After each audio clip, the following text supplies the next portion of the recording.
very happy to be with you. My name is Bradley Hardy. I'm a professor in the McCourt School of Public Policy at Georgetown. Oh yeah, here's the Hoyas in the building. All right, love to see it. Also a non-resident senior fellow in Brookings. And so a lot of my work has been focused on economic instability and how government support programs can address poverty and inequality. But for today, I'm just thrilled to be here to learn from you all.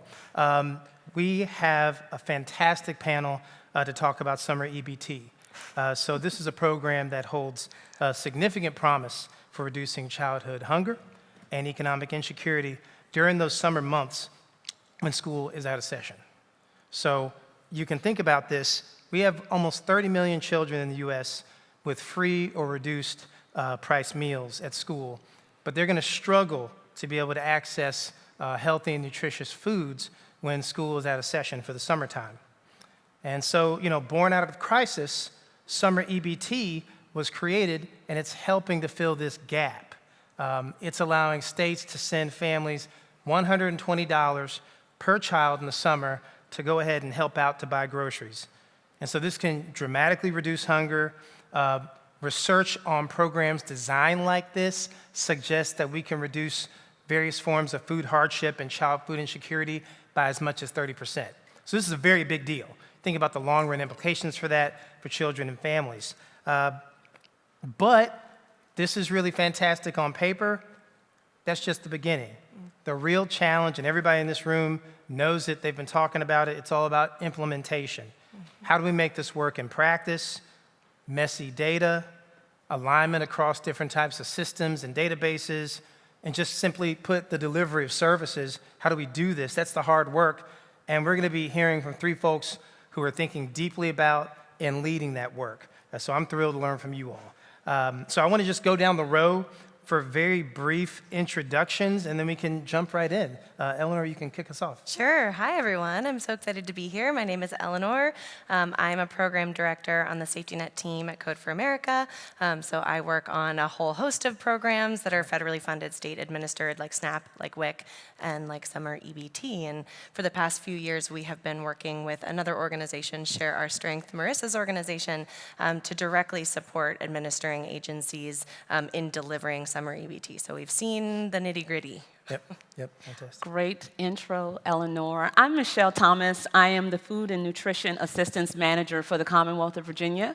My responsibilities are with SNAP, and I was voluntold to do Summer EBT. And now it's mine permanently. So yes, indeed. I'm going to throw this right over to Marissa. Hi, I'm Marissa Kirk-Epstein. I'm Managing Director at Share Our Strength, a national nonprofit focused on ending childhood hunger in America. And I have had the great pleasure of working on Summer EBT since it was just a pilot program, and working to advocate to make it a permanent program, and now supporting the implementation of this new program. I'm excited to be here. Fantastic. Let's jump right in. A lot of work to do. So, Eleanor, this Summer EBT program, it's an amazing idea, but as we all know, there's really no plug-and-play solution to implementation. So there's a lot going on behind the scenes across states: data collection, technology, systems, some of which might be outdated. All this has to come together to make this program shine and be possible. So, what are you seeing from your vantage point on the tech side? Things that people in the room might not realize that's going on behind the scenes. What's working? Maybe what needs more improvement? Yeah, it's a great question. I mean, I think you spoke very, eloquently in the beginning about just like the potential for impact of this program is so huge. But the major implementation challenge that we've seen really comes down to the data piece. And one of the main reasons why the data is so complex and makes it so hard is that the way that the policy was written for Summer EBT, it says up front that states are required to use the data that they already have in existing data systems to identify who is eligible and then automatically issue benefits to them. So the idea is that the vast majority of kids who are eligible for this program won't have to apply. They'll just literally get a card in the mail. And I just want to name that this is huge, right? This is like the ideal user experience. Like someone doesn't have to do anything. They just get a card in the mail. And we, of course, want to see more and more policies reducing administrative burden in the way that they're written, right? It's such an intuitive idea. If the government already has information on you that would determine whether or not you're eligible, you shouldn't have to fill out an application. You should just get the benefit, right? So we love the idea. It's really, really, it's a great idea. It's sort of like where we want to see the future go. On the implementation side, it's really hard to do, and Michele knows that probably better than anyone on this panel, right? And it's because the data that states need to use to identify who's eligible is everywhere. It's not just in one place, right? So it's in your SNAP and your Medicaid eligibility system. It's in the foster care system. It's in Head Start programs, and primarily it's in the school system. And sometimes actually down to the individual school. We've seen that the data that the states need to find out who's eligible is you literally have to get it from the individual schools themselves. So, administering Summer EBT has been this enormous exercise for states in data management, data collection. They've had to figure out ways of sharing data across agencies that have never shared data before. They've had to put the permissions in place to do that. They've had to put together massive systems for centralizing that data, cleaning all that data, getting it into one place so that it's usable, deduplicating all that data, because I'm sure a kid shows up more than once in that database, right? And then sort of pulling all of that together and administering the benefits. So it's just been a real privilege to work alongside states as they really figure out how to get usable data to administer this program. Gosh, there's so much there. I'm thinking about my former colleagues, Don Moynihan and Pam Hurd, talking about administrative burdens and intentionally or unintentionally. And I think those of us in this room want to reduce that, right? And hearing you talk about this gets me thinking about the actual application. So not far away across the river in Virginia, Michele, you're working on this, right? So it's still relatively new. It's relatively new. Relatively new, right? Relatively. Yeah, so like, what do we do here? We've got your vantage point. What are you seeing on the ground? What are some of the biggest challenges? So let me just say, Eleanor, you've made me afraid. I don't think I'm going back to work on Friday. I'm right in the middle of doing everything that you just described. So what I really would like to say, we are well versed on what those issues are with our infrastructure for the systems and all of the challenges that were very well outlined, and the other parts where we are seeing that we need to do some help with how we actually, the administrative costs, the burdens that come along with that, huge. I know this room already knows that. But one thing that I wanted to bring forward, which is not something that we've talked about necessarily as much in the last couple of years, because this program is only 2 years old, is what does that communication and what does that consumer education look like? Sure. I know how to handle a system. I know how to do that.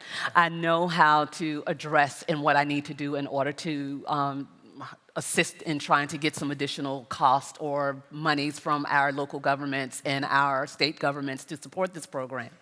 But when we're looking at the human-centric model, which is what I think this program has brought forward with what you mentioned about how the policies are written and what we've discussed about how do we actually implement those policies, how do we inform the customer? And the biggest challenge we've had is how do we get out the word to the eligible that you don't need to apply? Who needs to apply? Who doesn't need to apply? How do we ensure that their experience is seamless when they come in and have to apply? How do I answer the families that want to know, is it really something else I need to do? How do I build that communication? How do I put those partnerships in place and actually work hard to pull apart that eligibility puzzle? As someone who's worked with SNAP for close to 30 years at this point, SNAP has a 50-year gap. Everyone knows SNAP. You may not know it very intimately. You may not know it, but you know of it. You know what it's supposed to do. You know how it helps our families. I don't have that runway with Summer EBT. It's brand new. Yep. And then you hear it called Sunbucks sometimes. Yep. And what is it this place? And where does this state call it? Mm-hmm. So we have a lot of work to do when it comes to how we assist families and just beginning to understand the importance of this program, what it means to communities, what it means to us economically, how this really is something that supports those children during that downtime when those families don't have that extra money in the summer to afford to be able to put an extra 2 meals generally on the table. So it is ultimately so important to us to get that out.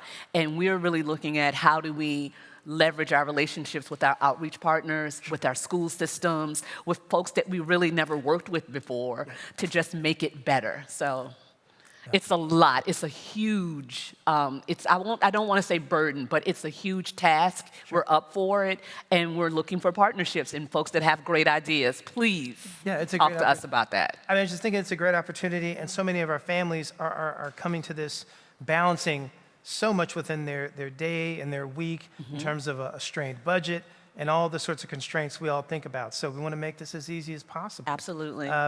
So shifting, Marissa, you've heard this discussion, and we've got this gap between the policy as we envision it and actually implementing it on the ground, right? And so from your perspective, what are some of the big lessons learned, right? Like, how can we develop policies that are going to actually be effective on the ground, kind of piggybacking off of what we've been talking about thus far? How are you seeing this play out?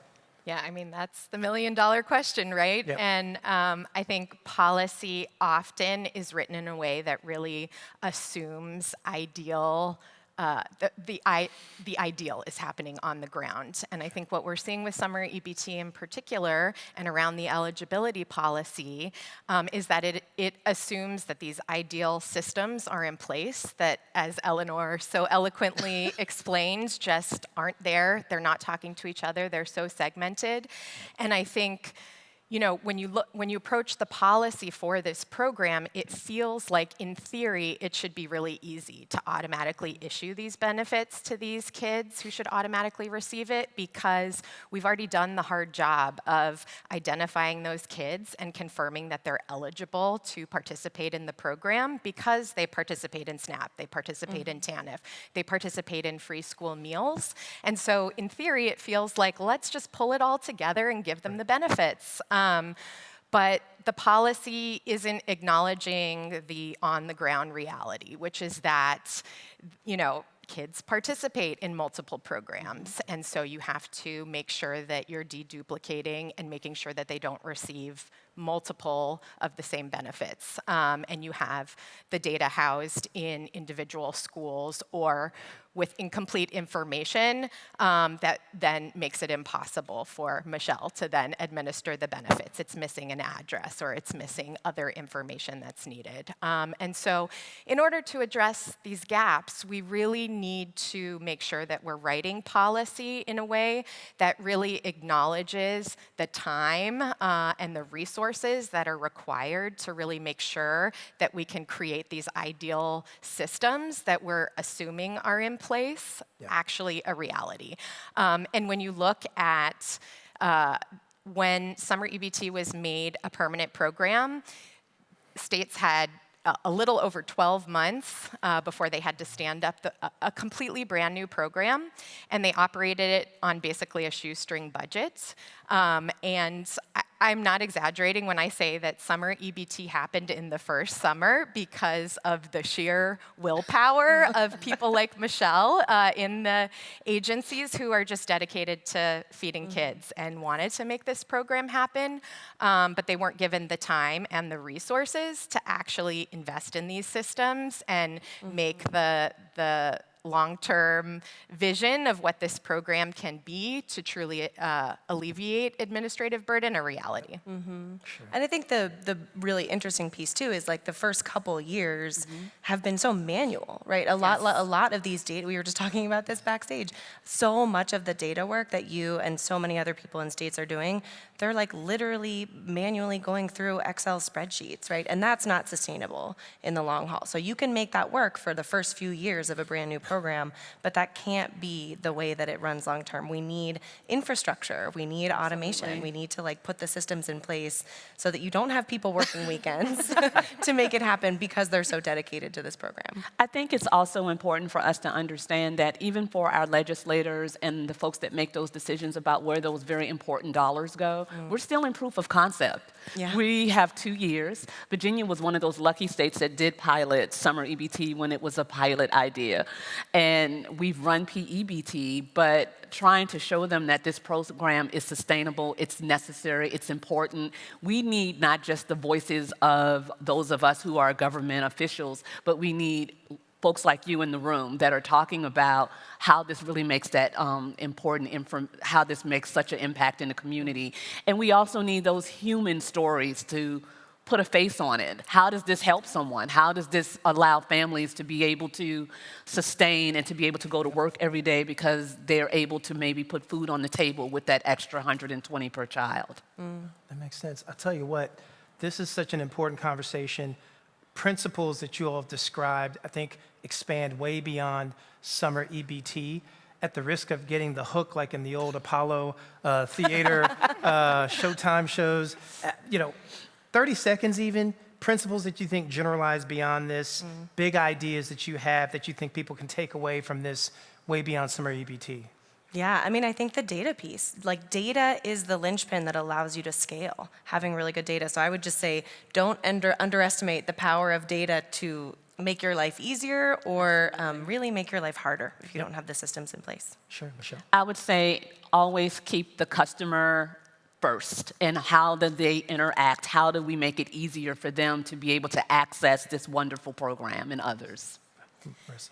And for me, it's outreach and education. How do we make sure that families know what this program is, know how to access benefits, know how to use their benefits, and how can we do that as clearly and simply and effectively as possible? No, I think that generalizes, and I just want to thank you all for your insights. I've learned a lot.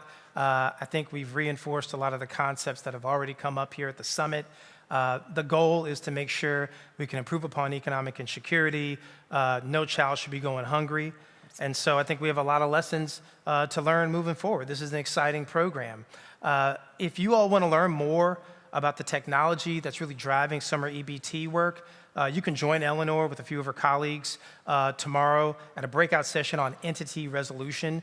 So they're going to dive a bit deeper into things like record linkage. It's more fun than it sounds. I know, exactly. I promise. We're going to have a great time. I'm actually excited about it, right? So I think it's going to be fantastic, right? So just want to thank everybody for your attention, and thank you all for sharing your expertise. Thank you. Yeah.